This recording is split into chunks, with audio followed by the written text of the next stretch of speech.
What is your platform? So our platform is called The New Blueprint. We've been working on the platform for quite a while. We've put out what we would say the most important issues that we wanted to highlight on one page. And so there'll be more details to come. But we want to get the highlights out in one page. And we've kind of I've suspected for a long time that for the last couple of years that Doug Ford, as we get to 2022, was going to start running back from these COVID promises or the COVID history, the lockdown, the mandates.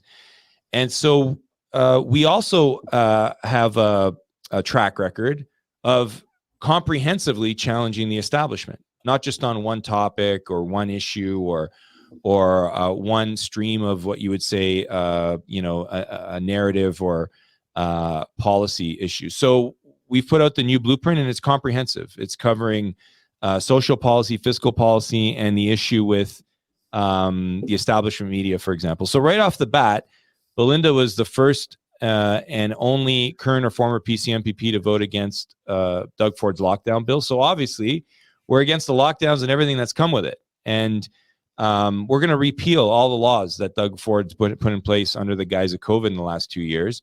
But we also believe we've got to take it a step further.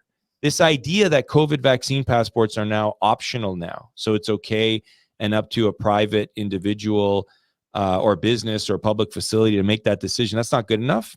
So we've committed right off the top with the New Blueprint that we're going to use legislation and fines to make the use of vaccine passports illegal. And we're also going to look at reducing the powers of local bureaucrats and restitution for those harmed by Trudeau and Ford's lockdowns and state of emergencies, especially like most recently the ones after the trucker convoy, right? Like the Ford government just without due process shut down trucking businesses. Reprehensible. They did that right before they lifted the state of emergency. And of course, that all comes with, we wrap up undoing what he's done under the lockdown. Digital ID falls into that, right? Opposing that. But the other aspects of our campaign are renewing political accountability, defunding the establishment media, and both of those are part and parcel with the backroom deals we see with lobbyists behind the scenes controlling the political party process. And then the final four promises are about growing Ontario's economy, providing tax relief for the individual, doing something about our education system, and stopping this woke activism in education and offering choice to parents, supporting parents who make other choices for their kids who've the public school system's not working for them, and especially the last 2 years. Mm-hmm. And of course, healthcare, clearing up the backlogs of what we've seen. So we've got specific promises under each of them, and we're really proud of the New Blueprint. But there's one that I'll tell you that really opens the eyes of voters. In 2020, the Toronto Star was going bankrupt. They were like a penny stock on the stock market. And they were in trouble. And there were these articles about the Toronto Star can't sell papers. No one wants to read the junk they're putting out there. And they're so infamous, the Toronto Star, kind of like the Aaron O'Toole's of the world, the cancel culture. They attack someone, but they don't quote what the person said, right? And that's what Aaron O'Toole did when he kicked me out of the federal leadership. And the Toronto Star was happy to run a couple articles and op-eds attacking me in that leadership without quoting what I ever said. And you'll see this pattern continually with people that attack me and the New Blue Party is they attack us and they call us names, but they never quote what we say. That's factually incorrect. It's a tool of the left. It's unfortunate it's embraced by conservatives. But getting back to the Star, they were bought by a private equity firm and pulled off the stock market, I think last year. And we were told that they had, terrible covers of the paper. And we were told that they had a business plan in mind to save the Toronto Star. And so they're out there saying nasty things about people who won't go with the establishment line, putting cover pages like we're just seeing here, promoting the idea that we should tax the unvaccinated. And what does Doug Ford and the PC party do?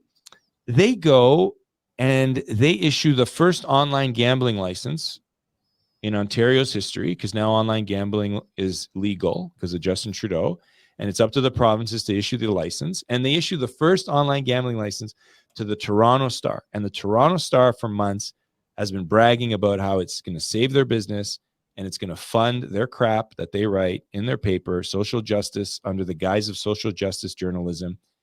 And they're doing it, they're going to do it on the backs of exploiting the very people they pretend to support, because a large disproportionate number of people who are into online gambling are the ones that are struggling to make ends meet. And Doug Ford gave him this license, first online gambling license. And then he followed it up with the liberal lobbyist that was representing the Star. Doug Ford appointed him to be the head of the Ontario Lottery Gaming Commission. In the meet and greets I've been going to as we're ready to get into this campaign, a couple hundred people, hundreds of people in attendance, when I tell them that, it's like it's the highlight or the paramount example of how this Ontario PC party has totally lost course and they're beyond redemption.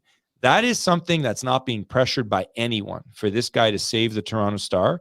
And this PC government is bailing out the Toronto Star. So while conservatives across Canada are saying we should defund the media federally, or we should get rid of that taxpayer subsidy that Justin Trudeau has for the establishment media, instead of being principled, Doug Ford and the PCs have found another way to fund the media provincially, which is by handing out an online gambling license. So that's part of the new blueprint. We're going to get rid of the Toronto Stars, scrap it, that online gambling license. If they can't sell papers, they should go bankrupt.